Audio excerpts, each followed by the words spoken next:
Super गुरु की premium live class के अंदर आप लोगों का स्वागत है।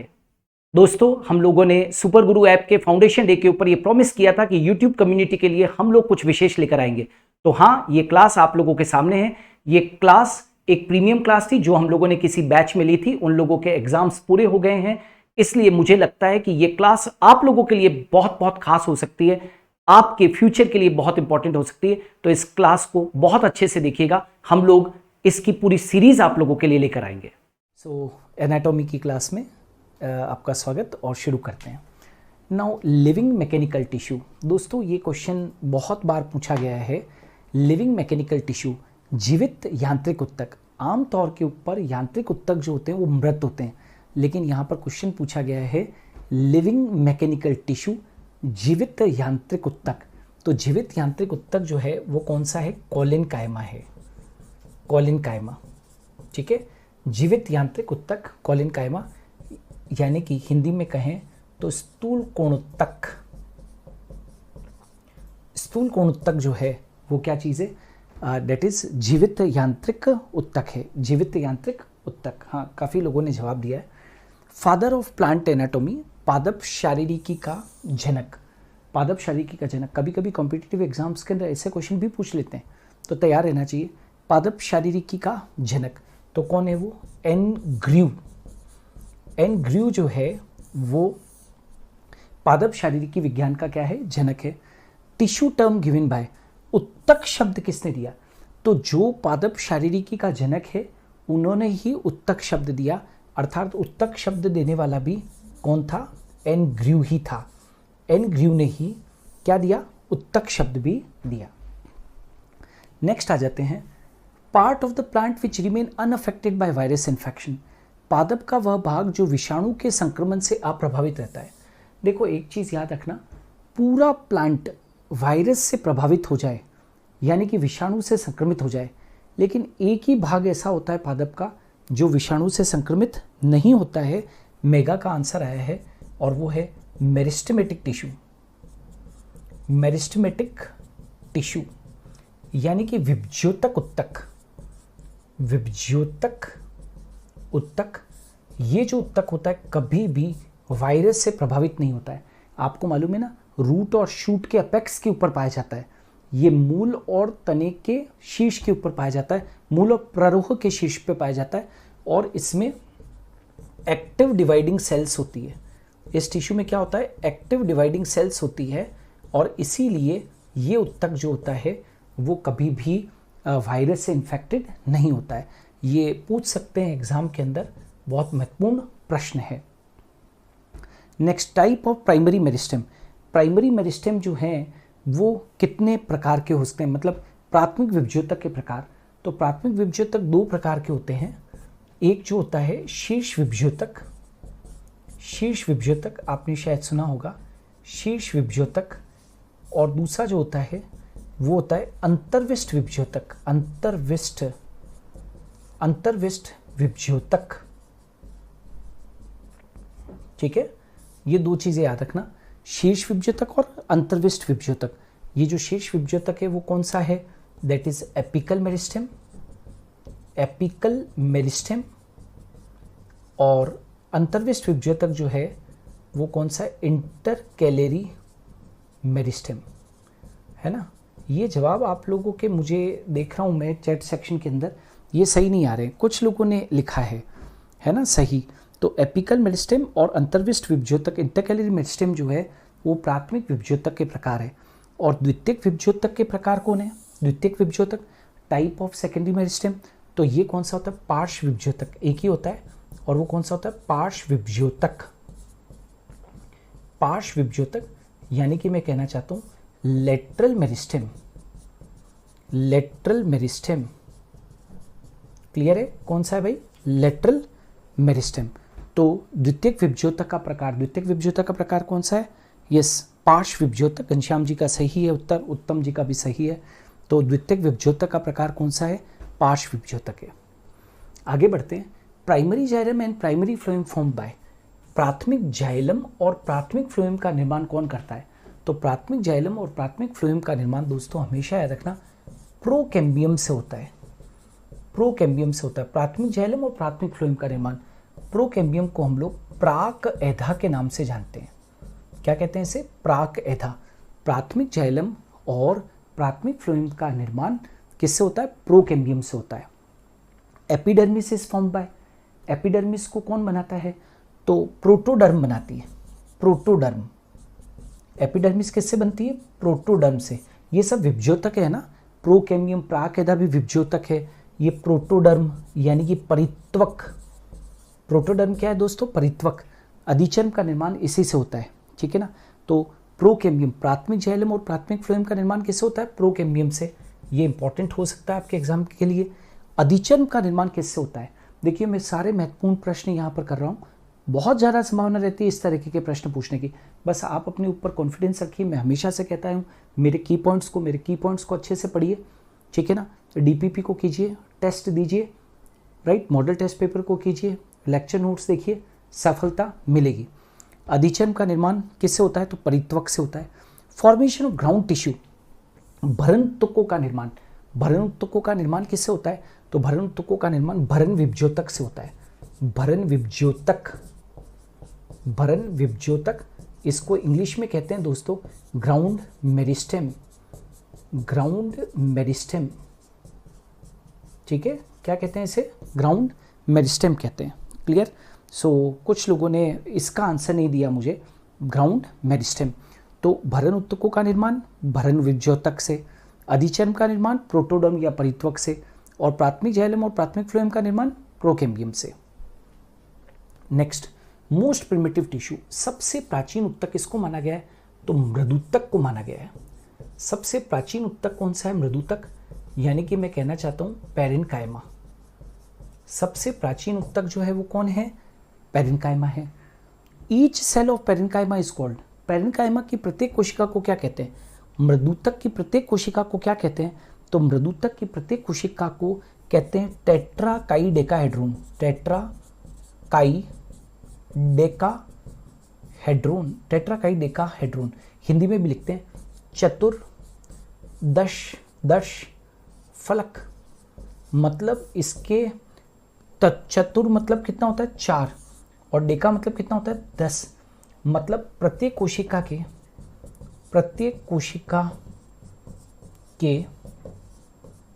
14 फलक होते हैं। प्रत्येक कोशिका के क्या होते हैं भैया? होते हैं कितने फलक होते हैं? 14। तो इसको हम क्या कहते हैं? टेट्राकाइडेकाहेड्रोन। मृदुतक की प्रत्येक कोशिका को कहते हैं, मृदुतक की प्रत्येक कोशिका को क्या कहते हैं? टेट्राकाइडेकाहेड्रोन, चतुर्दश फलक, है ना, चतुर्दश फलक। प्रत्येक कोशिका के कितने फलक होते हैं? 14। पैरेन्काइमा कंसर्न्ड विद बायोन्सी, उत्प्लवकता, मतलब जो जल की सतह के ऊपर तैरने में मदद करे, जो जल की सतह पर तैरने में मदद करे, जल की सतह पर तैरने में मदद करे, वो उत्प्लवकता से संबंधित मृदुतक कौन है? उत्प्लवकता से संबंधित, हाँ, घनश्याम का भी आंसर आ गया है, माया का भी आंसर आया है, उत्तम का भी आंसर आया है, सही है। उत्प्लवकता से संबंधित मृदुतक कौन सा है दोस्तों? एरेनकाइमा। एरेनकाइमा मैंने बहुत डिटेल में प्लांट एनाटॉमी को पढ़ाया था, बहुत अच्छे से देख लेना, ठीक है। एरेनकाइमा यानी कि वायुतक। आज हम लोग 90 to 95% कोर्स अपलोड कर चुके हैं, आप चेक कर लीजिएगा। केवल कुछ हिस्सा जो है वो कुछ छोटे छोटे टॉपिक्स हैं वो बाकी हैं, वो आप लोगों को मैंने कहा है जैसा कि अभी सैटरडे संडे इस वीक के अंदर आप लोगों को करवा दूंगा। तो 95% कोर्स ये क्लियर रहे, आज अपलोड हो चुका है 95%। आप जाके चेक कर लीजिएगा, कुछ छोटा मोटा बचा है 5%, वो भी अगले 2 या 3 दिन के अंदर करवा दूंगा। फिर केवल टेस्टिंग और लाइव क्लास के ऊपर ही जोर देना है और मुझे मॉडल टेस्ट पेपर करवाने हैं, ठीक है ना। सो ध्यान रहे, और की पॉइंट्स तो आपके पास लगातार आएंगे। की पॉइंट्स के लिए मैं फिर रिक्वेस्ट कर देना चाहता हूँ, हम लोग टॉप क्लास की पॉइंट्स हाथ से बनाते हैं। की पॉइंट्स के लिए धीरज रखिएगा, की पॉइंट्स धीरे धीरे ही आएंगे आपके, अभी 25 तारीख तक सारे आ जाएंगे। क्यों? क्योंकि की पॉइंट्स जादू नहीं है, की पॉइंट्स मुझे हाथ से बनाने, कट कॉपी पेस्ट नहीं करना है जैसे दुनिया चल रही है। मुझे जो एग्जामिनेशन पॉइंट ऑफ व्यू से जो एक्सट्रैक्ट होता है वो हम लोग की पॉइंट्स के रूप में बनाते हैं। तो की पॉइंट्स हाथ से लिखते हैं, हस्तलिखित होते हैं, हिंदी इंग्लिश कॉमन होते हैं ताकि सबको कोई पढ़ने में किसी को भी दिक्कत ना है। इसलिए टाइम लगता है अच्छी चीज़ को क्रिएट करने के अंदर। मुझे ऐसा नहीं करना है कि दुनिया में, जैसे कि आप लोग देखते होंगे, हम लोग वीडियोस भी जो है वो बिल्कुल लाइव सेशन की तरह आप लोगों को पूरा देते हैं, तो वैसा नहीं हो सकता है कि मैं कहीं से आपको दे दूं। हाथ से लिखे हुए की पॉइंट से मज़ा आ जाएगा आपको, ये मेरा दावा है, क्योंकि देश भर के अंदर कई सारे बच्चों ने परीक्षाओं को केवल की पॉइंट्स पढ़ के कई लोगों ने क्रैक कर लिया है। कई लोगों ने आखिरी मोमेंट के ऊपर टेस्ट सीरीज़ लेकर क्रैक किया है ना। आप जाके व्यूज़ देख सकते हैं बच्चों के, उनके टेस्टिमोनियल्स देख सकते हैं। बच्चों ने कहा लास्ट मोमेंट के ऊपर टेस्ट सीरीज़ से कई लोग निकाल दिए, है ना। मेरे ख्याल से कई लोग एग्री भी होंगे, और यदि एग्री करते हैं तो एक बार मेरे अप्रिशिएशन के लिए कम से कम एक बार थम्स अप कर दीजिए।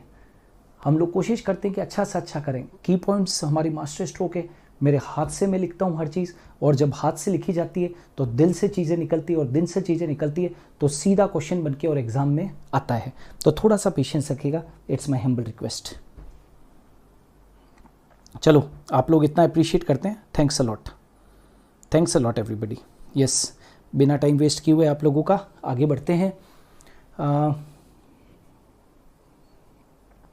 यस, उत्प्लवकता से संबंधित मृदुतक कौन है दोस्तों? वायुतक है।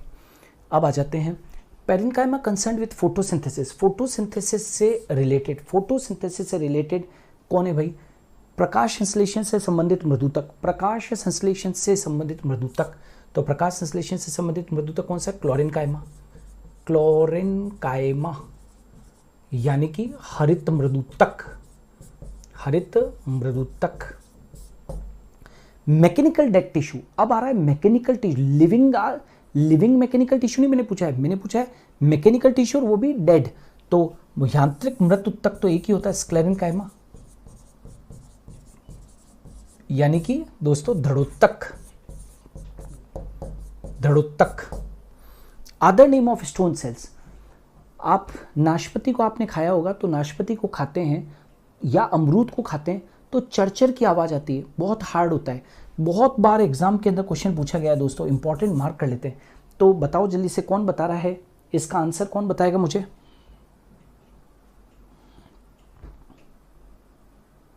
डिम्पल लिखती हैं, आपकी बातों से एग्जाम का डर खत्म होता है। बिल्कुल, जो डर गया वो मर गया, समझो। डरना तो है ही नहीं, है ना, डरना तो है ही नहीं। हाँ भाई, तो कौन सी होती है? यस, स्टोन सेल्स का दूसरा नाम बहुत अच्छे, कई बच्चों ने लिखा है ग्रिड सेल्स, या इनका दूसरा नाम है दोस्तों ब्रेकाइस्क्लेरेट्स।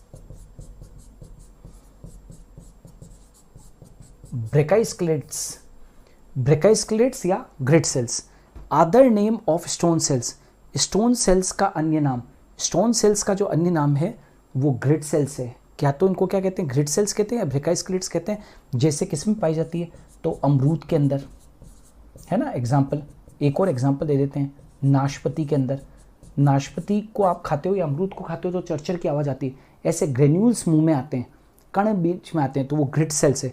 स्टोन सेल्स को, ग्रिड सेल्स को, ब्रेकाइस्क्लेरेट्स को एक ही बात है। नेक्स्ट आ जाते हैं, sclereids found in seed coat of legumes. Legumes के अंदर, लेग्यूम पादपों के बीज चोल में पाए जाने वाली मृदुतक कोशिकाएं, ये कौन बता रहा है? जल्दी से मुझे आंसर चाहिए आपकी साइड से, कम ऑन। लेग्यूम पादपों के बीज चोल में पाए जाने वाली मृदुतक कोशिकाएं, किसने मेरी क्लास को बहुत ध्यान से पढ़ा है प्लांट एनाटॉमी की, वो मुझे जवाब देगा, कम ऑन। लेग्यूम पादपों के बीज चोल में पाए जाने वाली मृदुतक कोशिकाएं, यस, विक्की का पहला आंसर मैक्रोस्क्लेरिड, करेक्ट, मैक्रोस्क्लेरिड, है ना। तो क्या कहा मैंने? दैट इज लेग्यूम पादपों के बीज चोल में। ये समझ दो, जैसे लेग्यूम पादपों, जैसे चना, मूंग, है ना, इनके अंदर आप देखोगे कितना हार्ड बीज चोल होता है। चना, मूंग वगैरह बहुत हार्ड होते हैं ना, तो इनके अंदर क्या पाई जाती है दोस्तों? मैक्रोस्क्लेरिड पाई जाती है। सोनम का भी सही आंसर है, गीता का भी सही answer, macrosclereid. Function of idioblast cells. Idioblast cells क्या करती है? जैसे टेनिन,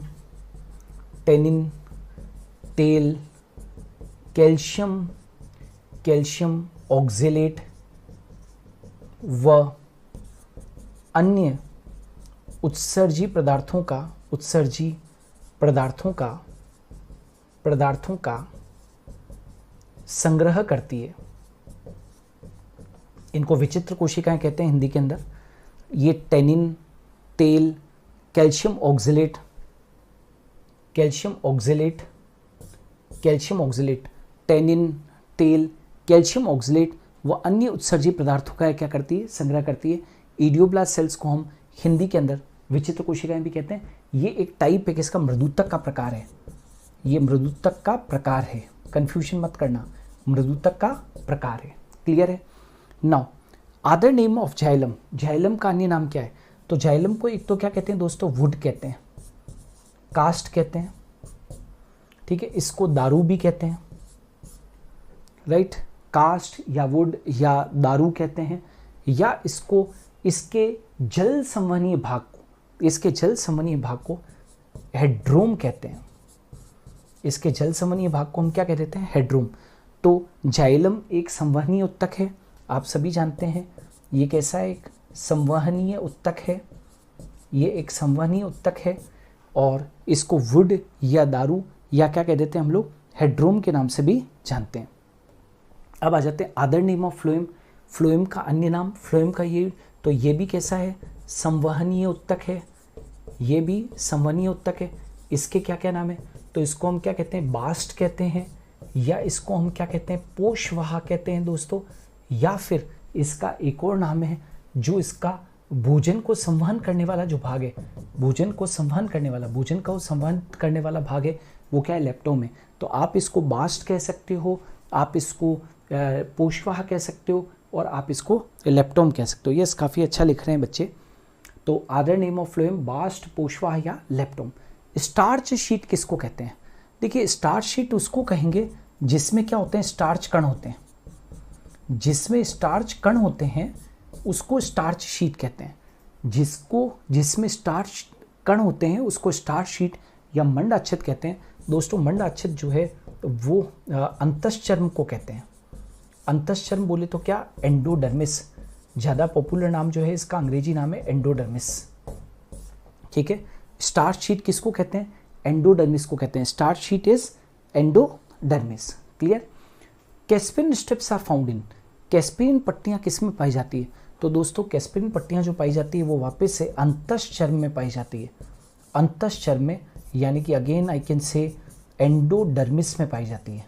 क्लियर है क्या, राइट। यदि कोई पूछे कैस्पियन पट्टियाँ किस में पाई जाती है, तो कैस्पियन पट्टियाँ जो संबंधित है वो किससे संबंधित है, एंडोडर्मिस से संबंधित है। Good good good going. Gita, Bhupendra, Rukhsar, Neetu सभी अच्छा लिख रहे हैं। Passage cells are associated with, passage cells मार्ग कोशिकाएं किससे संबंधित है? जहाँ कैस्पियन पट्टियाँ एंडोडर्मिस में नहीं होती, जहाँ कैस्पियन पट्टियाँ नहीं होती वहाँ मार्ग कोशिकाएं होती है। यहाँ लिख देता हूँ, जहाँ कैस्पेरियन पट्टियाँ नहीं होती, कैस्पेरियन स्ट्रिप्स नहीं होती वहाँ मार्ग कोशिकाएं होती है, वहाँ मार्ग कोशिकाएं होती है, वहाँ मार्ग कोशिकाएं होती है। तो passage cells are associated with, मार्ग कोशिकाएं किससे संबंधित है? तो फिर से वापस मेरा जवाब होगा एंडोडर्मिस। जहाँ एंडोडर्मिस पर, यानी कि अंतश्चर्म में जहाँ क्या नहीं होती है बेटा, कैस्पियन स्ट्रिप्स नहीं होती है, जहाँ कैस्पियन स्ट्रिप्स नहीं होती है वहाँ पर पैसेज सेल्स होती है या मार्ग कोशिकाएं होती है, ठीक है। और ये प्रोटोजाइलम के सम्मुख पाई जाती है। ये कहाँ पर पाई जाती है? प्रोटोजाइलम के सम्मुख पाई जाती है। चलो, dead components of xylem, xylem के मृत घटक। तो जाइलम के 4 घटक होते हैं, लेकिन उनमें से 3 मृत होते हैं। कौन कौन से मृत होते हैं? तो एक तो दोस्तों ट्रैकिड्स, अभी इसके हिंदी नाम भी लिखता हूँ, ट्रैकिड्स। एक कौन होते हैं? वेसल्स, ट्रैकिड्स, वेसल्स, और जाइलम फाइबर। जाइलम फाइबर मतलब एक तो हो गया दोस्तों जाइलम तंतु, एक कौन सा हो गया? वाहिकाएं, वाहिकाएं, और एक कौन सा हो गया? वाहिनिकाएं, वाहिनिकाएं, ठीक है। जाइलम के मृत घटक, जाइलम के मृत घटक कौन कौन से हैं? वाहिनिकाएं हैं, वाहिकाएं हैं और जाइलम तंतु है। केवल एक जाइलम मृदुतक जो होता है वो जीवित है, बाकी सब डेड है। Companion cells are present in, ये सह कोशिकाएं किस में पाई जाती है? तो देखो, जिम्नोस्पर्म में एब्सेंट होती है, टेरिडोफाइट्स में एब्सेंट होती है। कंपेनियन सेल्स जो होती है वो विशेषता है किसकी? एंजियोस्पर्म्स की। अनावृत बीजी पादपों टेरिडोफाइट्स में तो ये अनुपस्थित होती है, तो ये आवृत बीजी पादपों में ही पाई जाती है, आवृत बीजी पादप, याद रखोगे, क्योंकि जिम्नोस्पर्म्स वगैरह में तो जैसे होती नहीं है कंपेनियन सेल्स, उनके स्थान पर एल्ब्यूमिनस कोशिकाएं होती है। तो ये एंजियोस्पर्म की विशेषता है। सह कोशिकाएं किस में पाई जाती है? Companion cells are found in angiosperms.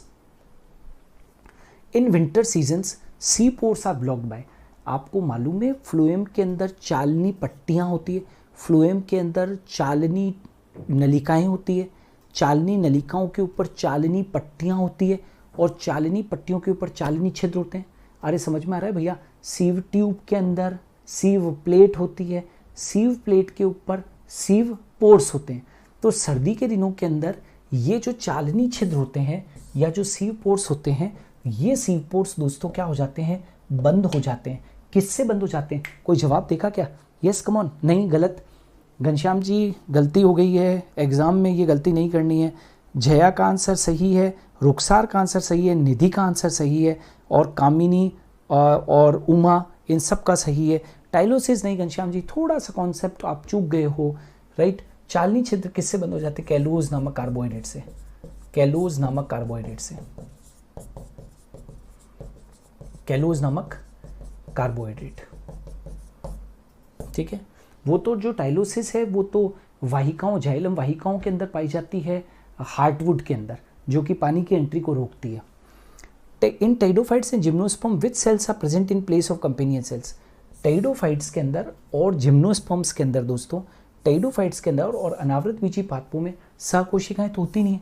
तो फिर सहकोशिकाएं नहीं होती है तो उनके स्थान पर कौन सी कोशिकाएं होती है? तो उनके स्थान के ऊपर जो कोशिकाएं होती है उनको कहते हैं दोस्तों एल्ब्यूमिनस सेल्स। कौन सी सेल्स होती है बोलो? एल्ब्यूमिनस सेल्स, एल्ब्यूमिनस कोशिकाएं। क्लियर है क्या? तो कौन सी कोशिकाएं होती है? एल्ब्यूमिनस कोशिकाएं, ठीक है। टेरिडोफाइट्स व अनावृत बीजी पादपों में सह कोशिकाओं के स्थान पर जो कोशिकाएं पाई जाती है वो कौन सी होती है? एल्ब्यूमिनस सेल्स होती है। Next, which cells are called sister cells. तो देखो, चालनी नलिका तत्व, चालनी नलिका तत्व व सह कोशिकाओं, सह कोशिकाओं को हम क्या कहते हैं? सिस्टर सेल्स कहते हैं। कौन सी कोशिकाओं को सिस्टर सेल्स कहते हैं? तो एक तो कौन सी दोस्तों? Sieve tube cell plus companion cell, याद रखोगे, सीव ट्यूब सेल और कंपेनियन सेल, इनको सिस्टर सेल्स कहते हैं। क्यों कहते हैं? क्योंकि इनकी उत्पत्ति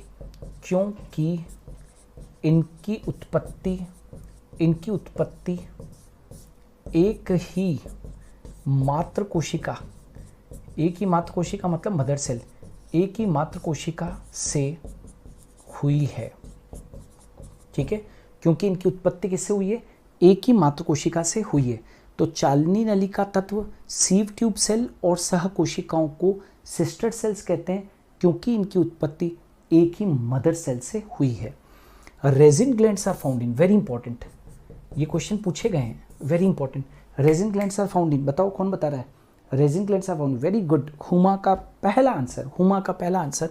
रेजिन ग्रंथियां पाइनस के अंदर पाई जाती है, पाइनस के अंदर, चीड़ के अंदर, पाइनस के अंदर ये पाई जाती है। Oil glands are found in, oil glands are found in किस में पाई जाती है बेटा? सिट्रस, सिट्रस जैसे कि लेमन, जैसे कि संतरा, ये जो ऑरेंज वगैरह है। कभी बचपन के अंदर भाई बहन कभी आपस में खेले हों तो ऑरेंज के छिलके को उल्टा करके और छींटे मारे और बहन की आंखों में छींटे मारे हो या बहन ने भाई की आंखों में छींटे मारे हो तो आंखें जलती थी। याद करो बचपन की वो घटनाएं। अब वैसा आनंद कहाँ है ना। तो वो पहले खेल खेल में ऐसी चीज़ें भी बहुत होती थी कि एंटरटेनमेंट के साधन नहीं होते थे, तो चल यार ऑरेंज का छिलके कोई दबा के और छींटे मार दो और आंखें जलती थी, हाँ या ना? Clear. So oil glands are found in citrus. आगे बढ़ते हैं। Gum glands are found in, gum glands are found in दोस्तों एकेशिया, एकेशिया जैसे कि बबूल वगैरह के अंदर, है ना, बबूल वगैरह के अंदर क्या पाई जाती है? गूंद ग्रंथियां पाई जाती है, ये भी ध्यान रखना। बुलीफॉर्म सेल्स और motor cells are found in आवर्त त्वक कोशिकाएं, बहुत बहुत इंपॉर्टेंट। आवर्तत्वक कोशिकाएं या मोटर कोशिकाएं किसमें पाई जाती है? मुझे बहुत अच्छा लगेगा यदि इसका आप आंसर देंगे तो।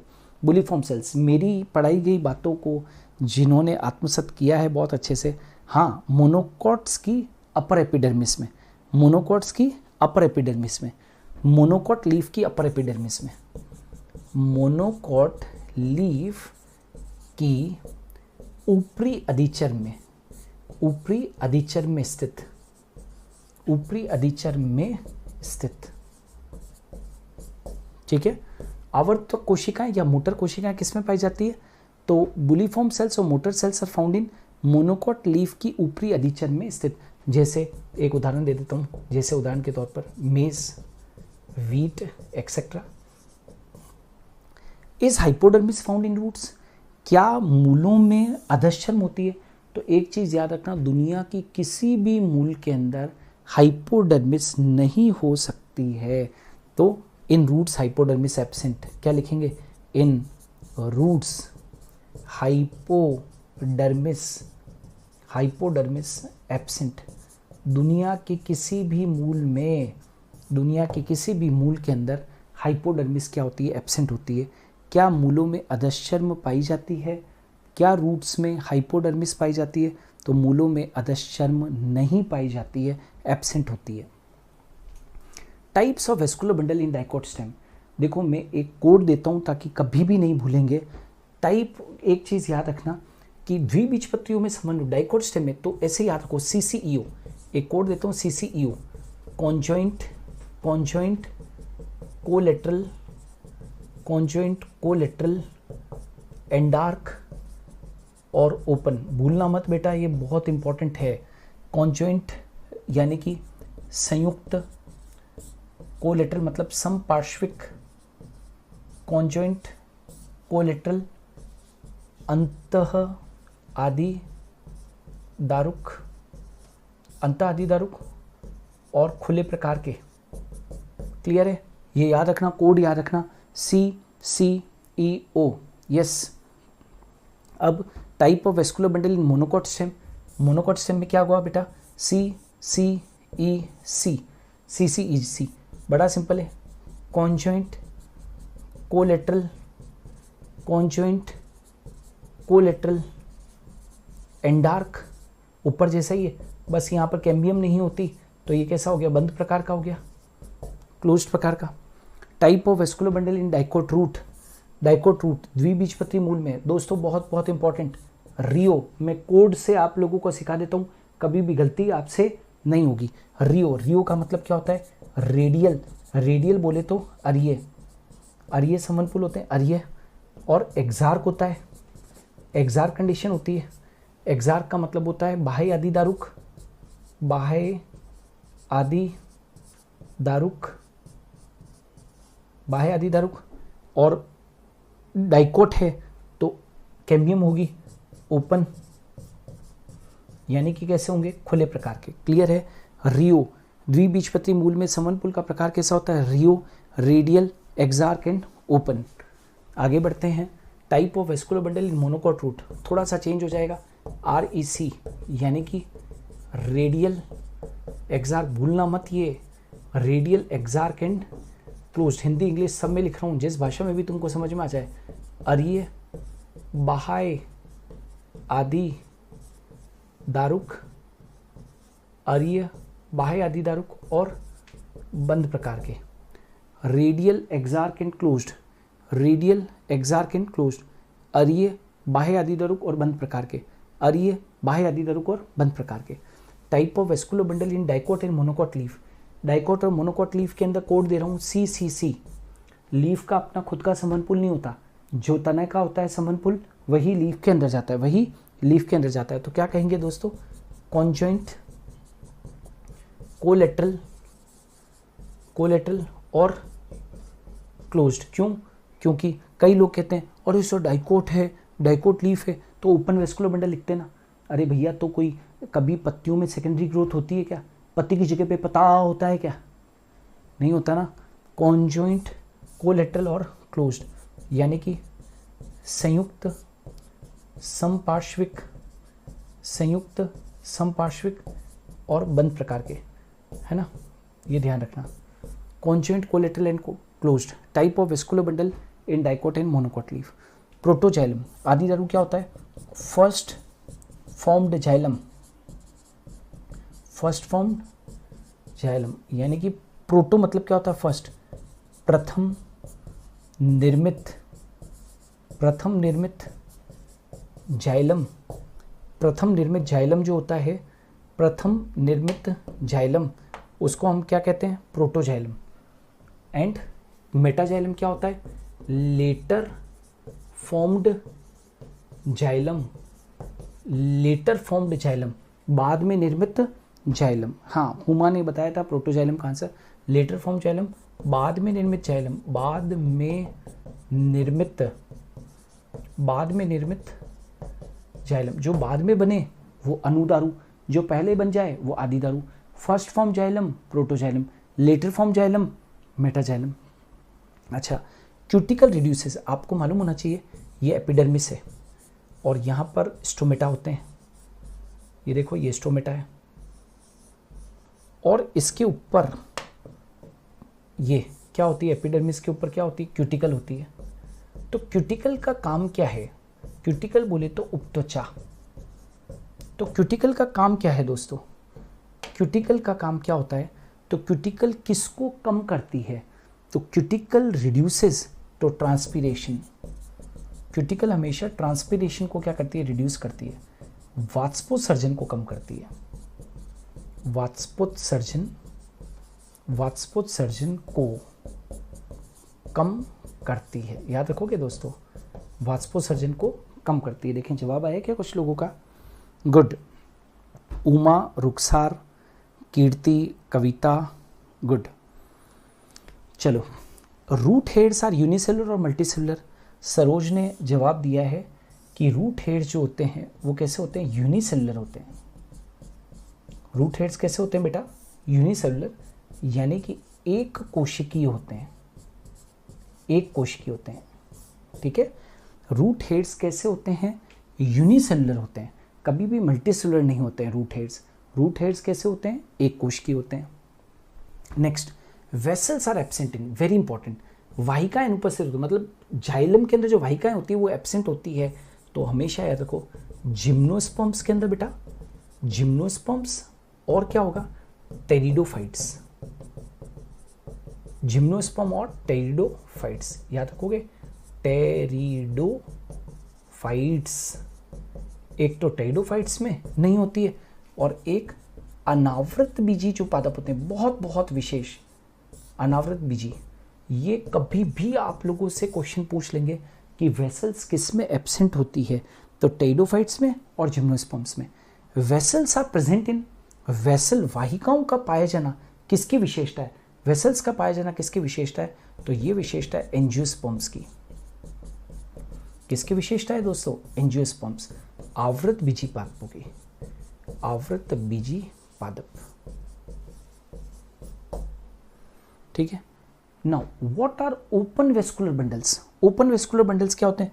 खुले समनपुल जिनमें एधा उपस्थित हो, एधा उपस्थित हो, जिनमें एधा क्या हो? उपस्थित हो, जिनमें एधा उपस्थित। यस, हुमा का पहला आंसर, अच्छा आंसर करिए हुमा। जिनमें एधा उपस्थित हो मतलब कैम्बियम प्रेजेंट, जिनमें बेटा कैम्बियम प्रेजेंट होता है उनको हम खुले वेस्कुलर बंडल कहते हैं और इन्हीं से सेकेंडरी ग्रोथ होती है। जैसे कि ये वेस्कुलर बंडल हुआ, ये क्या हो गई? कैम्बियम, यानी कि एधा, और यहाँ पर क्या है? फ्लोएम, और यहाँ पर क्या है? जाइलम। तो जिनमें एधा उपस्थित होती है उनको अपने क्या कहते हैं? ओपन वेस्कुलर बंडल्स कहते हैं। और जिनमें एधा ना हो, एधा अनुपस्थित, जिनमें एधा ना हो, कैम्बियम एब्सेंट हो, जिनमें दोस्तों कैम्बियम एब्सेंट होती है, जिनमें कैम्बियम एब्सेंट होती है उनको हम लोग क्लोज्ड वेस्कुलर बंडल्स कहते हैं। क्लियर है? जिनमें कैम्बियम एब्सेंट होती है, एधा अनुपस्थित होती है, उनको क्लोज्ड वेस्कुलर बंडल कहते हैं।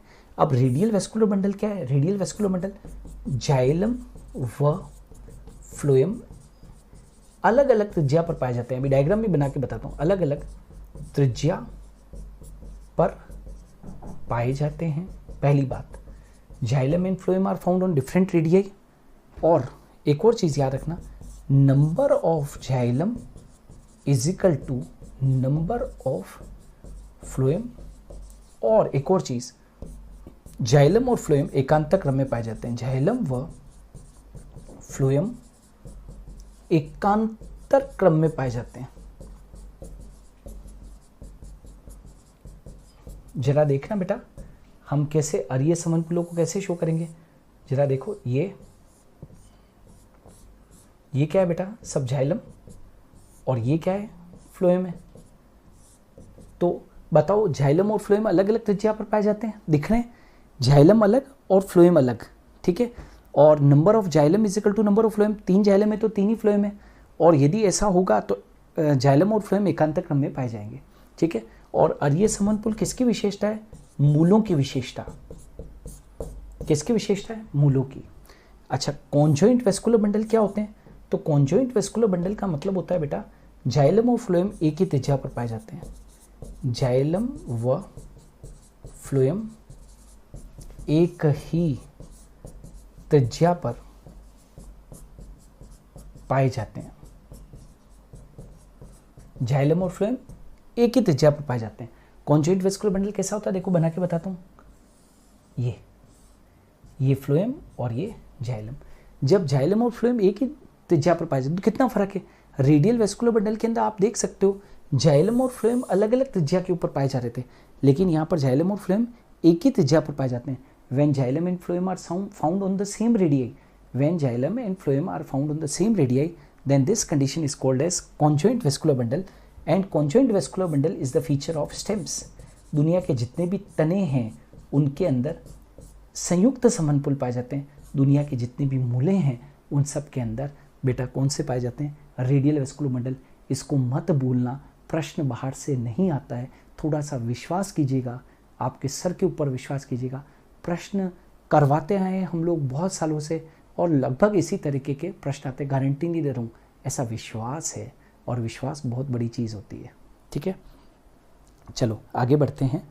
सो एक्सार्क कंडीशन रूट्स की विशेषता है, रूट्स की विशेषता।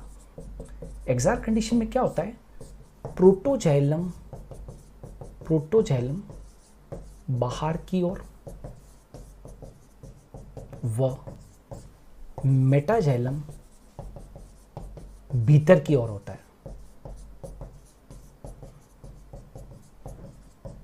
और बोलो हिंदी के अंदर, आदि दारू बाहर की ओर, अनु दारू भीतर की ओर। देखो तो बेटा ऐसा एक्सार्क कंडीशन कैसी होती, ऐसी, ये ऐसी, ये px मतलब बाउंड्री की ओर है, px, और mx मतलब कहां पर है, सेंटर की ओर। तो प्रोटोजाइलम जब बाहर की तरफ फेस करो, px मतलब प्रोटोजाइलम, जब प्रोटोजाइलम बाहर की ओर हो और मेटाजाइलम भीतर की ओर हो, तो ऐसी कंडीशन को एक्सार्क कंडीशन कहते हैं। और ये एक्सार्क कंडीशन किसकी विशेषता है, रूट्स की विशेषता है, ठीक है। भीतर की ओर मतलब केंद्र की ओर, ठीक है। नाउ एंडार्क कंडीशन किसकी विशेषता है, ये स्टेम्स की विशेषता है, भूलना मत, इससे विशेष कुछ नहीं हो सकता, स्टेम्स की विशेषता है।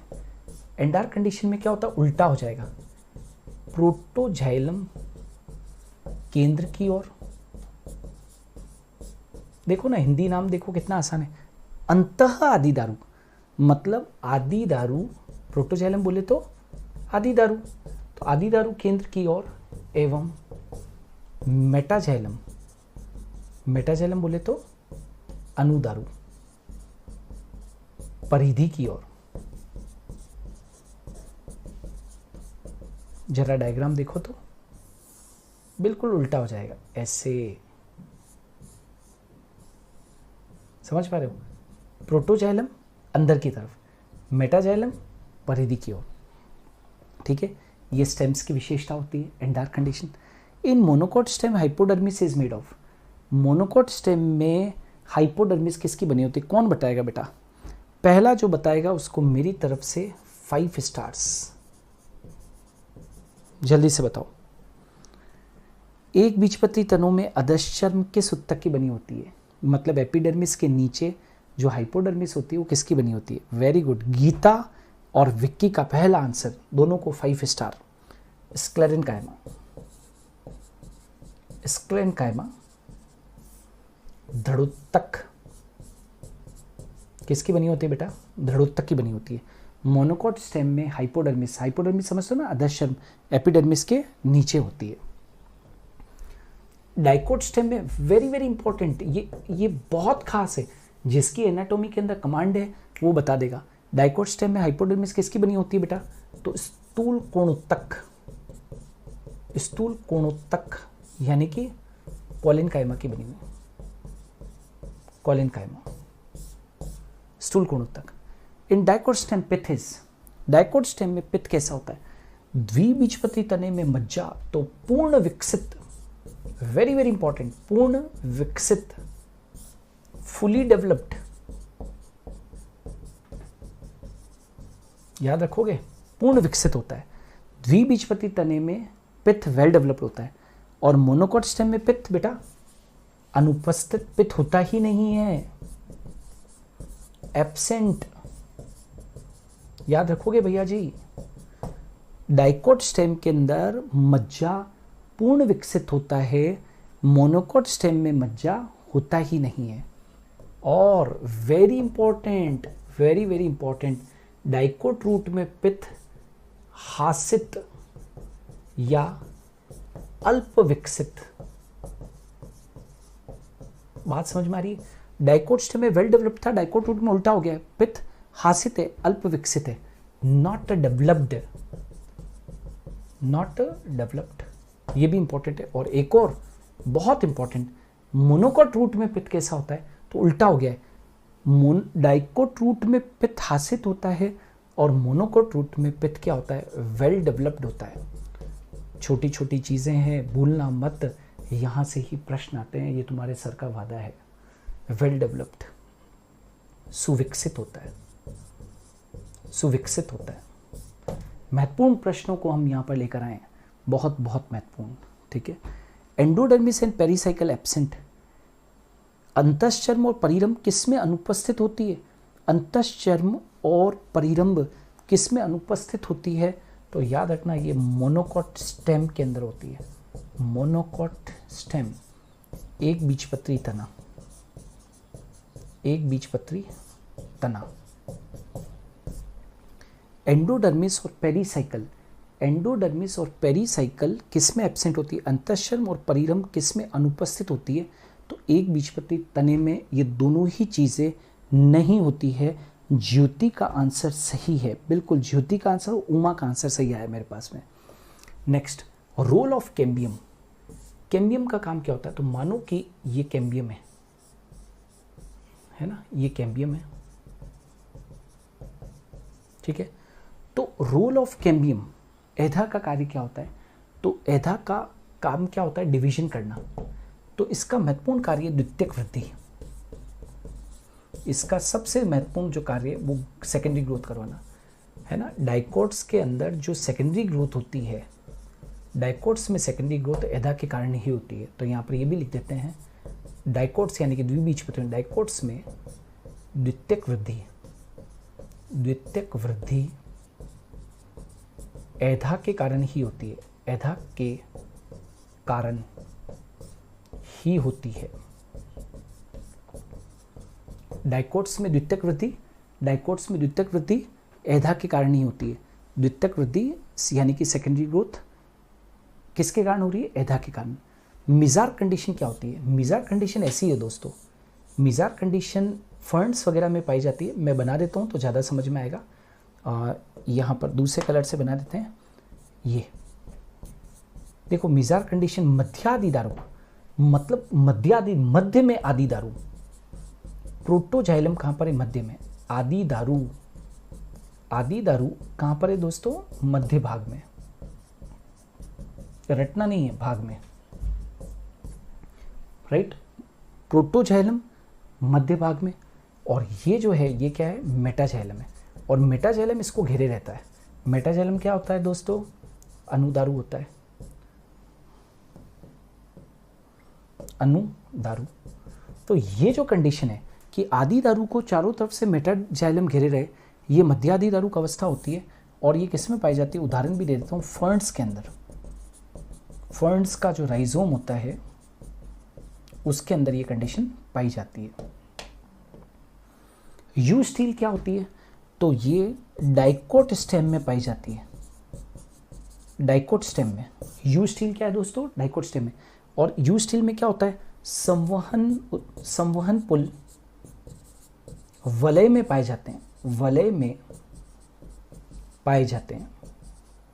बहुत बहुत विशेष, बहुत बहुत विशेष यू स्टील। यू स्टील जो होती है वो डाइकोट स्टेम के अंदर पाई जाती है, संवहन पुल वलय में होते हैं। कैसे होते हैं दोस्तों, देखना, संवहन पुल ऐसे होते हैं बेटा, देखो रिंग के अंदर होते हैं, ऐसे बाकायदा पूरी की पूरी एक रिंग बनती है, देख रहे हो। तो संवहन पुल वलय के अंदर पाए जाते हैं, डाइकोट स्टेम की विशेषता है। विकर्ण रंभ एटेक्टोस्टील किस में पाई जाएगी, मोनोकॉट स्टेम के अंदर। और मोनोकॉट स्टेम में क्या होते हैं, विकर्ण रंभ में क्या होते हैं, डेट इज जो संवहन पुल होते हैं वो कैसे रहते हैं, बिखरे हुए रहते हैं। संवहन पुल बिखरे हुए, संवहन पुल बिखरे हुए। जरा डायग्राम बना दे तो चीज़ें क्लियर हो जाएगी। मोनोकॉट स्टेम में ऐसा होता है, ऐसे, ये देखो। आप ये नहीं कह सकते हो कि ये कोई एक जैसे कोई मतलब कहीं कुछ ये एक कतार के अंदर है या एक वलय के अंदर है, बस ये ऐसे बिखरे हुए हैं। तो बिखरे हुए संवहन पुल जो होते हैं वो मोनोकॉट स्टेम में पाए जाते हैं। और ऐसी रंभ को हम क्या कह देते हैं, एटेक्टोस्टील कहते हैं, ठीक है ना। यस, रुखसार का आंसर है, वेस्कुलर बंडल बिखरे हुए रहते हैं, सही है। नीलोफर ने भी आंसर दिया है, अच्छी बात है, नीलोफर और रुखसार दोनों ने ही आंसर दिया है।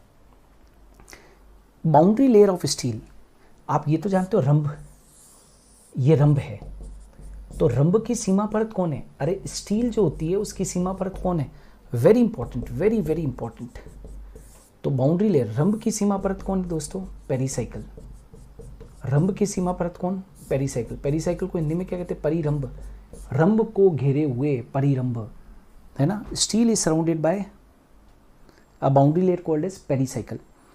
Is bundle sheath found in monocot stem, क्या मोनोकॉट स्टेम में बंडल शीट पाई जाती है, पुल्लाच्छद पाई जाती है, पुल्लाच्छद पाई जाती है। तो यस, दृढ़ोत्तक की बनी, दृढ़ोत्तक की बनी पुल्लाच्छद उपस्थित। कोई भी प्रूम से पूछे कि क्या बंडल शीट पाई जाती है मोनोकॉट स्टेम के अंदर, तो यस, ये क्या है दोस्तों, संवहन पुल है, समझो ये संवहन पुल है।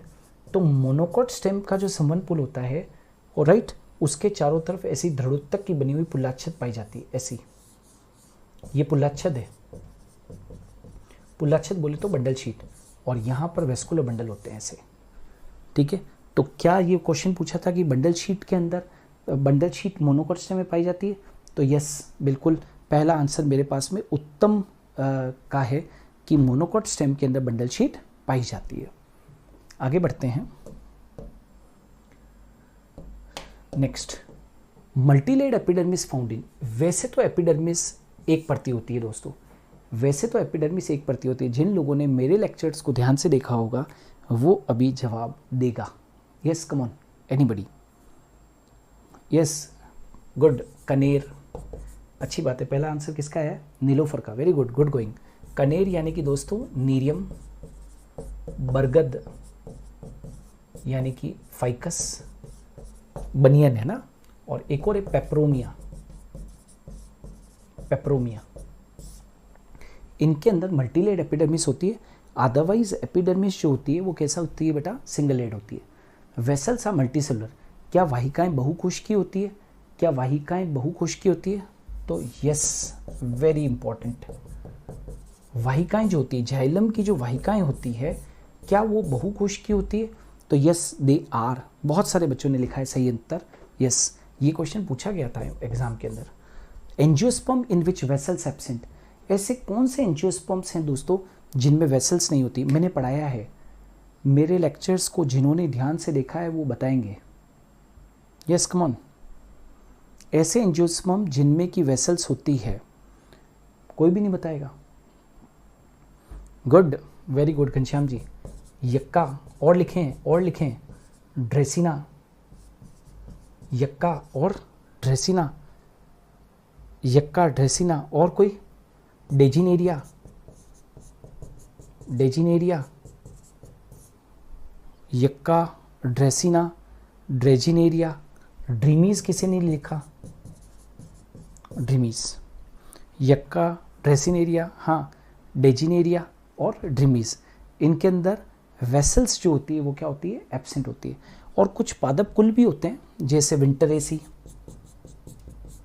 पादप कुल भी लिख देता हूँ, विंटरेसी, टेट्रासेंट्रेसी, टेट्रासेंट्रेसी, ट्रोकोडेंड्रेसी। देखो बहुत इंपॉर्टेंट है, बहुत इंपॉर्टेंट है आज का लेक्चर, राइट। आवृत बीजी जिनमें वाहिकाएं अनुपस्थित होती है, विंट्रेसी, टेट्रासेंट्रेसी और ट्रोकोडेंड्रेसी फैमिलीज है। ये तो फैमिलीज है जिनके अंदर एंजियोस्पर्म की फैमिलीज है, जिनके अंदर क्या नहीं पाई जाती है? Vessels absent. वेसल्स तो फीचर है एंजियोस्पर्म का, लेकिन ये अपवाद है। और प्लांट्स के नाम है तो यक्का, ड्रेसिना, डेजिनेरिया और ड्रीमीज। नेक्स्ट, कॉम्प्लेक्स परमानेंट टिश्यू, जटिल स्थायी उत्तक कौन कौन से होते हैं दोस्तों? सब जानते हैं, जाइलम और दूसरा कौन होता है? फ्लोएम। जाइलम और फ्लोएम। कॉम्प्लेक्स परमानेंट टिश्यू, जटिल स्थायी उत्तक जो है वो कौन कौन से हैं? जटिल स्थायी उत्तक जो है वो जाइलम है और क्या है? फ्लोएम है। Number of vascular bundles in dicot root, dicot root के अंदर, डाइकोट रूट के अंदर, डाइकोट रूट के अंदर जो है वो द्विबीजपत्री मूल में संवहन पुल की संख्या, डाइकोट में, डाइकोट रूट में संवहन पुल की संख्या, ये क्लास क्वेश्चन से, इसी में से प्रश्न आते हैं, बाहर से नहीं आते हैं। Number of vascular bundle in dicot root, कौन बता रहा है? यस, पहला जवाब, कम ऑन। वेरी गुड, बहुत अच्छा। आई एम हैप्पी कि आप लोग पढ़ रहे हो, क्योंकि ये वही जवाब दे पाते हैं जो बच्चे पढ़ रहे हैं, और मुझे खुशी है कि आप इतना अच्छा पढ़ रहे हो। मेरे साथ साथ चलिए, सिलेक्शन देंगे आप लोगों को, ठीक है। द्विबीजपत्री मूल में संवहन पुल की संख्या मिनिमम 2, अधिकतम 6, मिनिमम 2, अधिकतम 6, ठीक है। Number of vascular bundle in monocot root, 6 से अधिक, मोर देन 6, ठीक है। एक बीजपत्री मूल में संवहन पुल की संख्या, एक बीजपत्री मूल में संवहन पुल की संख्या, number of vascular bundle in monocot root more than 6, ठीक है। Now casparian strips are made of, कौन बता रहा है? कैस्पिन स्ट्रिप्स किसकी बनी होती है बेटा? ये क्वेश्चन अच्छा क्वेश्चन है। कैस्पिन पट्टियां एंडोडर्मिस पे पाई जाती है, अपन ने प्रश्न कर लिया है, कौन बताएगा? ये सुलेखा, आशीष, हेमलता सब अच्छा आंसर कर रहे हो, गुड। कैस्पिन पट्टियां किसकी बनी होती है बेटा? सुबेरिन की। लिग्निन होता है क्या? तो देखो सुबेरिन अधिक होता है, इसलिए अपने हमेशा कहते हैं कि सुबेरिन, बाकी लिग्निन भी होता है, लेकिन लिग्निन की मात्रा क्या होती है? मात्रा कम होती है, मात्रा कम। लिग्नो सुबेरिन की बनी होती है, लेकिन अपने बार बार सुबेरिन क्यों कहते हैं? क्योंकि मात्रा क्या होती है बेटा? अधिक होती है, बाकी थोड़ी बहुत मात्रा में लिग्निन भी होता है। Cortex in dicot root, cortex in dicot root, dicot root में कॉर्टेक्स कैसा होता है? अपेक्षाकृत विकसित होता है, लेकिन अपेक्षाकृत कम विकसित। बहुत विकसित होता है, बहुत विकसित होता है, लेकिन किसके कंपैरिजन के अंदर? अपेक्षाकृत कम विकसित किसके वजह से होता है? राइट, अपेक्षाकृत कम विकसित होता है किसकी वजह? कॉर्टेक्स इन मोनोकॉट रूट, तो अपेक्षाकृत ज्यादा विकसित, मतलब इसके रेस्पेक्ट में ये ज्यादा, अपेक्षाकृत ज्यादा विकसित। क्लियर है? तो दोनों ही विकसित है, मैं ये नहीं कह रहा हूं दोनों ही विकसित है, राइट, लेकिन कॉर्टेक्स इन डाइकोट रूट जो होता है, कॉर्टेक्स इन डाइकोट रूट उसमें कम डेवलप्ड होता है, और कॉर्टेक्स इन मोनोकॉट रूट जो होता है वो क्या होता है? ज्यादा विकसित होता है। क्लियर है क्या? Now autumn would is also called, कौन बता रहा है? पतझड़ कास्ट को क्या कहते हैं? पतझड़ कास्ट, इसको क्या कहते हैं? लेट वुड कहते हैं बेटा, लेट वुड। पछेती कास्ट, पछेती कास्ट, लेट वुड कहते हैं। ऑटम वुड या क्या कहते हैं? लेट वुड कहते हैं, है ना, ऑटम वुड या लेट वुड। और स्प्रिंग वुड को क्या कहते हैं? Early would, early would. अगेती कास्ट, अगेती कास्ट, क्लियर है क्या? क्या है? अगेती कास्ट। स्प्रिंग वुड को हम क्या कहते हैं? अर्ली वुड, अगेती कास्ट कहते हैं। स्प्रिंग वुड को, बसंत कास्ट को हम अर्ली वुड या अगेती कास्ट कहते हैं, ठीक है। और ऑटम वुड को हम क्या कहते हैं? लेट वुड या पछेती कास्ट कहते हैं। एनुअल रिंग, वार्षिक वलय किसको कहते हैं? तो वार्षिक वलय इज इक्वल टू एक वलय किसकी बेटा? एक वलय किसकी? स्प्रिंग वुड की। एक वलय स्प्रिंग वुड की और एक वलय किसकी? ऑटम वुड की। मतलब एक वलय किसकी? बसंत कास्ट की और एक वलय किसकी? शीत कास्ट की। इजिकल टू क्या? एक वार्षिक वलय। ये बहुत बहुत इंपॉर्टेंट हो सकता है एनाटॉमी के अंदर। एक वलय किसकी? स्प्रिंग वुड की। एक साल के अंदर 2 सीजन, सर्दी और गर्मी। ये हिंदी की क्लास नहीं है जिसमें बताते हैं कि 6 सीजन होते हैं। हम बायोलॉजी के अंदर कहते हैं सीजन 2 ही होते हैं, ऑटम और स्प्रिंग, बात खत्म। सर्दी या फिर गर्मी। तो एक रिंग गर्मी में बनेगी, एक रिंग सर्दी में बनेगी, इजिकल टू दोनों को मिलाकर हम एक वार्षिक वलय कह देते हैं, ठीक है। Best annual ring formed in which region? कौन से क्षेत्रों में? तो temperate regions, very very important, कई बार प्रश्न पूछा गया है। टेम्परेट रीजन्स, शीतोष्ण क्षेत्र, ठीक है। सबसे बढ़िया एनुअल रिंग शीतोष्ण क्षेत्रों में बनती है। क्यों? क्योंकि स्पष्ट वार्षिक वलयों के बनने के लिए, स्पष्ट वार्षिक वलयों के बनने के लिए क्या होनी चाहिए? स्पष्ट वार्षिक वलयों के बनने के लिए change in season is the prime requirement. मौसम का परिवर्तन होना चाहिए, तभी तो कहते हैं। एक शीतोष्ण इलाका में, आपको एग्जांपल देता हूं, शिमला। भारत में जो शिमला है वो शीतोष्ण इलाका है। हिमाचल प्रदेश, मतलब शिमला की बात नहीं है, हिमाचल प्रदेश के जो क्षेत्र हैं जहां पर अभी तबाही मची हुई है, वहां पर शिमला, कुल्लू मनाली, वहां पर जो है टेम्परेट रीजन है। स्पेशली शिमला की बात करें तो टेम्परेट रीजन है। 6 महीने गर्मी पड़ती है जम के और 6 महीने सर्दी पड़ती है। बर्फ में जाओगे, सर्दियों में जाओगे तो पृथ्वी का जन्नत है वहाँ पर, और गर्मी के दिनों में जाओगे मई महीने के अंदर तो आजकल जोरदार गर्मी वहाँ पर पड़ती है। तो टेम्परेट रीजन है। Best annual rings formed in which reason?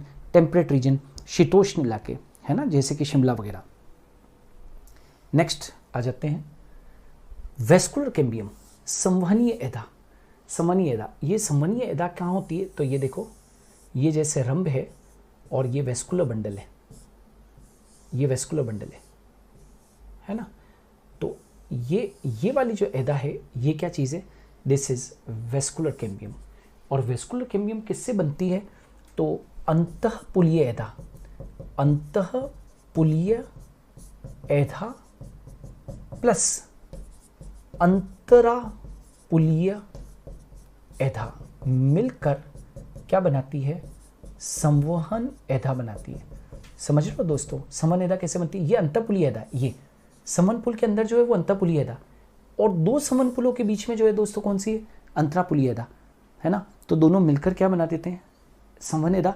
और ये जो संवहनीय एधा होती है वो द्वितीयक जाइलम और फ्लोएम का निर्माण करती है। द्वितीयक जाइलम व द्वितीयक फ्लोएम का क्या करती है? निर्माण, फ्लोएम का निर्माण करती है। द्वितीयक जाइलम और द्वितीयक फ्लोएम का निर्माण करती है। भूलोगे तो नहीं, बहुत बहुत खास है, ठीक है। आगे बढ़ते हैं। Secondary growth inside the stele, secondary growth inside, द्वितीयक वृद्धि 2 जगह पे होती है, रंभ के अंदर और रंभ के बाहर। रंभ के अंदर द्वितीयक वृद्धि जो होती है वो किससे होती है? संवहनीय एधा से होती है। संवहनीय एधा द्वारा, मैं कहना चाहता हूँ बाय वेस्कुलर कैम्बियम। और secondary growth outside the stele, secondary growth outside the stele किससे होती है? By cork cambium, by cork cambium, यानी कि कॉर्क एधा द्वारा, कॉर्क एधा द्वारा, ठीक है।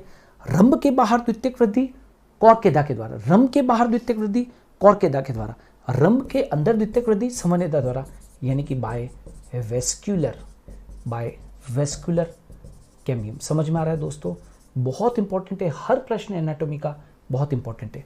Monocot plant which show secondary growth, ऐसे कौन कौन से मोनोकोट प्लांट है जो कि सेकेंडरी ग्रोथ शो करते हैं? कम ऑन, कौन बता रहा है? एक एक चलते जाओ, I will be happy to hear from your mouth.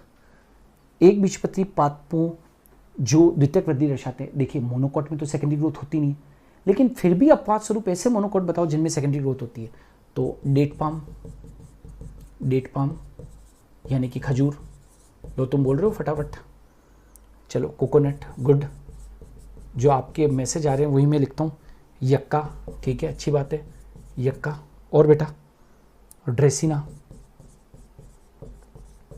यक्का ड्रेसिना, खजूर आपने लिख ही दिया है, कोकोनट। और कोई? यस, डेट पाम हो गया, यक्का हो गया, करेक्ट करेक्ट करेक्ट करेक्ट, है ना। तो date palm, coconut, yucca, dracaena, agave और भी स्माइलेक्स, है ना। ये सब कुछ ऐसे मोनोकॉट हैं जिनके अंदर की क्या होती है, सेकेंडरी ग्रोथ। आपने कुछ बोले थे, उसके अलावा मैंने एक दो और एडअप किए हैं, date palm, coconut, yucca, dracaena, agave, smilax. Study of wood, कास्ट के अध्ययन को क्या कहते हैं? कास्ट के अध्ययन को क्या कहते हैं? जाइलोटोमी। वुड के अध्ययन को क्या कहते हैं दोस्तों? जाइलोटोमी कहते हैं। और डेंड्रोक्रोनोलॉजी क्या मतलब क्या होता है? वार्षिक वलयों को गिनकर, वार्षिक वलयों को गिनकर पादप की आयु ज्ञात करना, पादप की आयु ज्ञात करना। विज्ञान की वह शाखा, विज्ञान की वह शाखा जिसके अंतर्गत एनुअल रिंग्स को गिनकर हम पादप की आयु को ज्ञात करते हैं। Dendrochronology is a branch of the biology which deals with counting the annual rings and knowing the age of the tree, knowing the age of tree, है ना, एज को ज्ञात करना। Next, heartwood. अंतःकाष्ठ कहाँ पर होती है? तो सेंटर में होती है, सेंटर में होती है, डार्क कलर की होती है, डार्क कलर्ड होती है, राइट। और टाइलोसिस होते हैं, टाइलोसिस उपस्थित, जल का संवहन नहीं होता, जल का संवहन नहीं होता, ड्यूरेबल होती है, ड्यूरेबल होती है, और फर्नीचर बनाने के काम आती है, फर्नीचर बनाने के काम आती है, ठीक है। और सेपवुड कैसी होती है बेटा? परिधि पर होती है, बिल्कुल उल्टा चलो, परिधि पर, लाइट कलर्ड, देखो भाई कमांड बनाओ सब्जेक्ट के ऊपर, लाइट कलर्ड होती है। टाइलोसिस अनुपस्थित होते हैं बेटा, टाइलोसिस अनुपस्थित होते हैं, टाइलोसिस अनुपस्थित होंगे तो जल का संवहन होता है, जल का संवहन होता है। और क्या होती है? लेस ड्यूरेबल होती है, लेस ड्यूरेबल होती है, और फर्नीचर बनाने के काम में नहीं आती, फर्नीचर बनाने के काम नहीं आती, फर्नीचर बनाने के काम नहीं आती है, ठीक है। तो एक हार्टवुड है और बेटा एक सेपवुड है। देखो मैंने बिल्कुल विभेद करवा दिया ताकि कभी भी कोई प्रश्न गलत ना हो। बार्क क्या होता है? संवहन एदा के बाहर स्थित समस्त उत्तक, संवहन एदा के बाहर स्थित समस्त उत्तक, संवहन एदा के बाहर स्थित समस्त उत्तक, है ना, उसमें पूरा में बार्क है, जैसे कि फ्लोएम भी आ गया उसमें, है ना। बार्क में कौन कौन आ गया बेटा? फ्लोएम, कॉर्क, कॉर्क एधा, कॉर्क एधा, द्वितीयक वल्कुट, ये सब क्या है?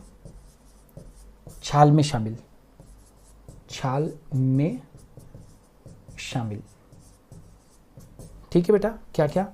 फ्लोएम, कॉर्क, कॉर्क एधा, द्वितीयक वल्कुट, ये सब छाल में शामिल है। तो बार्क जो है वो संवहन एदा के बाहर स्थित, संवहन एदा के बाहर स्थित समस्त उत्तक को हम क्या कहते हैं? बार्क कहते हैं, भूलना मत, इंपॉर्टेंट है। पेरिडर्म क्या है? तो periderm is equal to phellem, बहुत इंपॉर्टेंट, एनाटॉमी का सबसे महत्वपूर्ण प्रश्न, phellem plus phellogen plus phelloderm, समझ में आ रहा है बेटा? परित्वक क्या है? तो कॉर्क, कॉर्क प्लस कॉर्क एधा प्लस द्वितीयक वल्कुट, द्वितीयक वल्कुट, परित्वक phellem plus phellogen plus phelloderm, phellem plus phellogen plus phelloderm. तो परित्वक को यदि मैं पी से शो करूं तो इनको मैं ऐसे लिख सकता हूं, P is equal to triple P, परित्वक is equal to phellem plus phellogen plus phelloderm, ठीक है, गुड। रजनी केशरिया ने लिखा है सही। टाइलोसिस क्या होते हैं? बलून लाइक अतिवृद्धियां, बलून की तरह अतिवृद्धियां जो जाइलम वाहिकाओं में पाई जाती है, वाहिकाओं में पाई जाती है, किसमें? हार्टवुड में, सैपवुड में नहीं, हार्टवुड में। जो जाइलम वाहिकाओं में, बलून की तरह अतिवृद्धियां जो जाइलम वाहिकाओं में पाई जाती है, जो जाइलम वाहिकाओं में पाई जाती है, एवं ये जल के परिवहन को, जल के परिवहन को रोकती है। जल के परिवहन को क्या करती है? रोकती है। ऐसे ये जाइलम वाहिका है बेटा, ये वाली, ये पूरी जाइलम वाहिका है, और ये क्या है? टाइलोसिस है। ठीक है। Clear annual rings are not formed in, clear annual rings कहां पर नहीं बनती है? तो समुद्र तटीय इलाकों में, समुद्र तटीय इलाकों में, है ना, क्योंकि समुद्र तटीय इलाके जो हैं वहां पर कभी मौसम बदलता ही नहीं। अरे भाई, आज मुझे बताओ, मुंबई में आपका कोई यदि कोई रह रहा है मुंबई के अंदर, उनसे पूछिएगा कि मुंबई में तुम स्वेटर पहनते हो क्या, तो कहेंगे हमारे यहाँ पर स्वेटर पहनने की जरूरत ही नहीं पड़ती, गर्मी सर्दी बारिश पूरे दिन एसी चलता है, पंखे चलते हैं। गोवा चले जाओ तो क्या सर्दी में के दिनों में गोवा जाओगे तो क्या स्वेटर लेके जाओगे क्या? बताओ हाँ या ना? नहीं ना। तो क्यों? क्योंकि समुद्र तटीय इलाकों में मौसम एक जैसा रहता है। हम ये कहते हैं कि वार्षिक वलयों के बनने के लिए मौसम का परिवर्तन अति अनिवार्य है। तो जब वहाँ पर समुद्र तटीय इलाकों में मौसम बदल ही नहीं रहा है तो वार्षिक वलय भी स्पष्ट नहीं बनेगी। Next, study of trees. Trees की स्टडी को हम क्या कहते हैं? तो डेंड्रोलॉजी कहते हैं बेटा, डेंड्रोलॉजी। डेंड्रोक्रोनोलॉजी तो क्या एज को ज्ञात करने के लिए होता है, और स्टडी ऑफ ट्रीज को अपने क्या कह देते हैं? Dendrology. Leaf of monocot called समद्विपार्श्विक पत्ती, आइसोबाइलेटरल लीफ। बेटा भूलना मत, आइसोबाइलेटरल लीफ। बताओ जल्दी से, मोनोकॉट की लीफ को क्या कहते हैं? मोनोकॉट की लीफ को क्या कहते हैं? कमोन, समद्विपार्श्विक पत्ती। और लीफ ऑफ डाइकोट को क्या कहेंगे बेटा?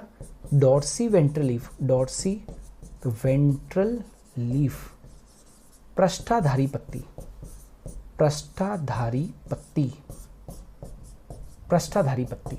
Clear? Leaf of dicot called dorsiventral leaf, पृष्ठाधारी पत्ती। और एक बीजपत्री पादपों की पत्ती को क्या कहते हैं? आइसोबाइलेटरल कहते हैं। क्लियर है मेरे ख्याल से सभी को? Clear, good. Is bundle sheath found in dicot stem? क्या द्विबीजपत्री तनों में पुल्लाच्छद पाई जाती है? तो बेटा कभी भी पुल्लाच्छद नहीं पाई जाती है। No bundle sheath is found in dicot stem. Monocot stem के वेस्कुलर बंडल के चारों तरफ पुल्लाच्छद पाई जाती है, धड़ोत्तक की बनी होती है, ये मैंने बताया भी था, यहाँ पर नहीं पाई जाती। हाइड्रेटोड क्या होता है?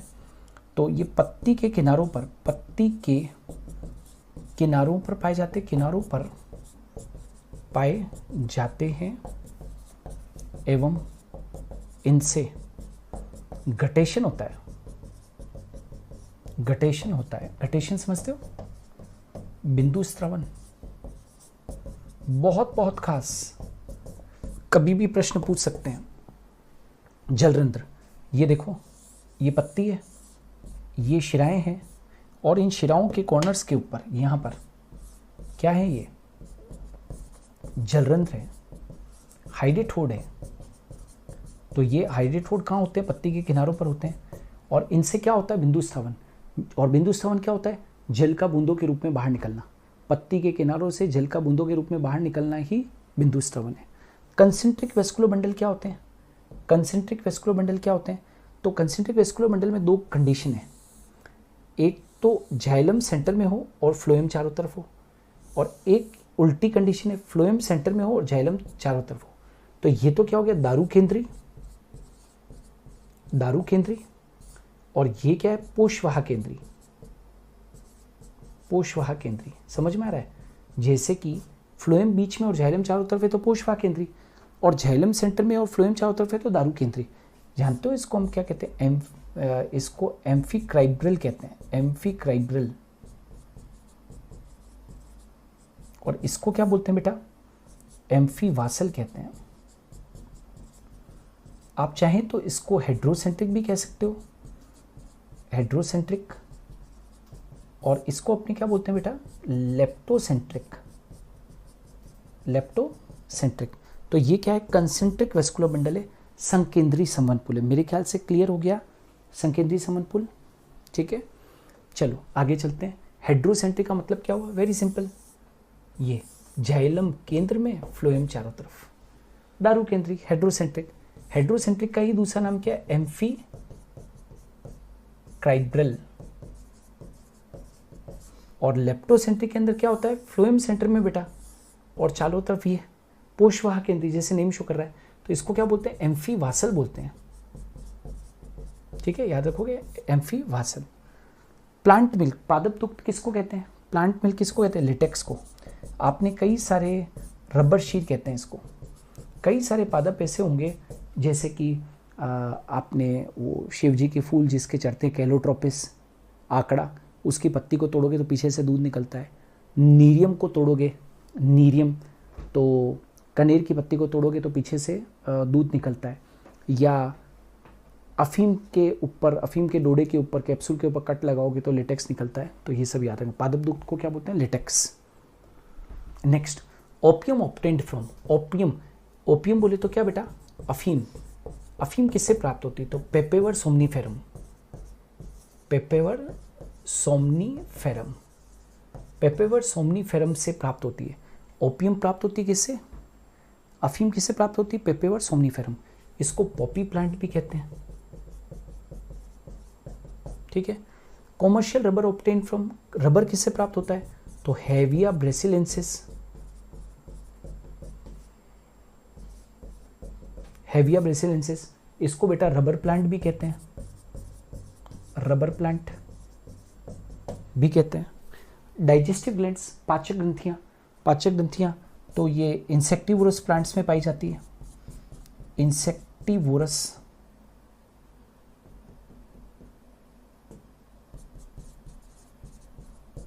प्लांट्स में पाई जाती है। इंसेक्टिवोरस प्लांट्स क्या होते हैं बेटा, कीटहारी पादप। जो कीटहारी पादप होते हैं उनके अंदर पाचक ग्रंथियां पाई जाती है, जैसे कि एग्जाम्पल ड्रोसेरा,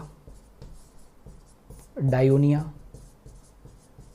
और कौन सा, यूट्रिकुलेरिया, यूट्रिकुलेरिया, और बेटा कौन सा, निपेंथिस, ठीक है, nepenthes, nepenthes, Drosera, Dionaea, utricularia, yes yes yes correct. Next, Papin enzyme found in papaya, पपीते के अंदर क्या पाया जाता है, पेपिन एंजाइम पाया जाता है। Sieve cells found in gymnosperms and pteridophytes. Gymnosperm और टेरिडोफाइट में क्या होती है, सीव सेल होती है, फ्लोएम में चालनी कोशिकाएं होती है, और सीव ट्यूब किस में होती है दोस्तों, एंजियोस्पर्म में, एंजियोस्पर्म यानी कि आवृत बीजी। वेरी वेरी इंपॉर्टेंट दोनों प्रश्न, very very important. Sieve cell gymnosperm और टेरिडोफाइट्स में पाई जाती है, और सीव ट्यूब्स एंजियोस्पर्म्स के अंदर पाई जाती है, clear. Next, tracheids are found in gymnosperms. Tracheids किस में पाई जाती है, जिम्नोस्पर्म्स के अंदर, अनावृत बीजी पादपों में। ये भूलना मत, ये छोटे मोटे प्रश्न नहीं है, यहाँ से ही प्रश्न पूछते हैं। ट्रैकिड्स किस में पाई जाती है, जिम्नोस्पर्म्स के अंदर। Bast fibres are obtained from, bast किसके लिए वर्ड यूज होता है, फ्लोएम के लिए, तो फ्लोएम से प्राप्त होते हैं। बास्ट तंतु किससे प्राप्त करते हैं, पोषवाह से, फ्लोएम से। लॉन्ग फाइबर्स ऑफ कॉटन को क्या कहते हैं, लिंट फाइबर्स, जो कपड़ा बनाने के काम में आते हैं। देखो कपास से दो तरीके के तंतु निकलते हैं दोस्तों, एक लंबे वाले और एक छोटे वाले। तो लंबे जो तंतु होते हैं उनको हम क्या बोलते हैं, लिंट कहते हैं, और जो शॉर्ट फाइबर्स होते हैं उनको क्या बोलते हैं, यस यस मैं लिखूं उससे पहले जवाब चाहिए, कोई भी नहीं, फज। बताओ छोटे तंतुओं को क्या बोलते हैं, फज, यस रजनी ने आंसर दिया है, फज। सरफेस फाइबर कौन, सतही रेशे कहाँ पर होते हैं, एक तो कपास के अंदर होते हैं, कपास के बीज चोल पर, एक तो कपास के बीज चोल पर और दूसरा कोकोनट। कपास के बीज चोल पर और कोकोनट पर सतही रेशे पाए जाते हैं, ठीक है। एग्जाम्पल ऑफ एंगुलर कोलिनकाइमा, एंगुलर कोलिनकाइमा का एग्जाम्पल, तो एग्जाम्पल क्या दोगे? तो जैसे सोलेनम या सोलेनेसी फैमिली लिख देता हूँ ना direct, Solanaceae family. Solanaceae family के जितने भी मेंबर्स होते हैं, जैसे टमाटर हुआ, जैसे कि बैंगन हुआ, जैसे कि सोलेनम हुआ, है ना, टोमेटो, ब्रिंजल, टोमेटो, ब्रिंजल, है ना, और क्या, टोमेटो हुआ, जैसे ब्रिंजल हुआ, सोलेनम हुआ, इन सब के अंदर बेटा क्या होते हैं? कोणीय स्थूलकोण उत्तक होता है। कौन सा होता है? कोणीय स्थूलकोण उत्तक। सेल्स ऑफ पेरेन्काइमा, पेरेन्काइमा की कोशिकाएं कैसी होती है? मृदु आइसोडायमेट्रिक होती है। आइसोडायमेट्रिक यानी कि बेटा कैसी होती है? समव्यासी होती है।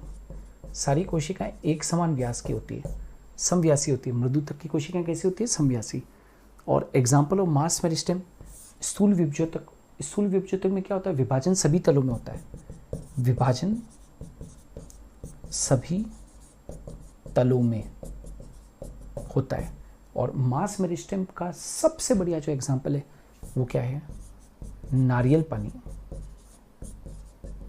ये जो हरे नारियल के अंदर जो पानी होता है, नारियल पानी, जितना विभाजन सभी तलों में, यदि विभाजन बहुत ज़्यादा होगा तो नारियल पानी की मात्रा ज़्यादा बनेगी, विभाजन कम तलों में होगा तो नारियल पानी की मात्रा कम बनेगी। तो मास मेरिस्टेम का सबसे बढ़िया जो उदाहरण है वो क्या है? दैट इज़ कोकोनट वाटर, यानी कि कोकोनट मिल्क। तो दोस्तों ये था हमारा स्थूल विभज्योतक के साथ में ही ये था आज का आखिरी प्रश्न। होप सो कि आपको ये प्रश्न अच्छे लगे होंगे। और यदि आज का, यदि ये इम्पॉर्टेंट क्वेश्चन का जो हम लोगों ने अभी डिस्कशन किया इस लाइव सेशन के अंदर, यदि एक बार अच्छे लगे हो तो एक बार थम्स अप कर दीजिए।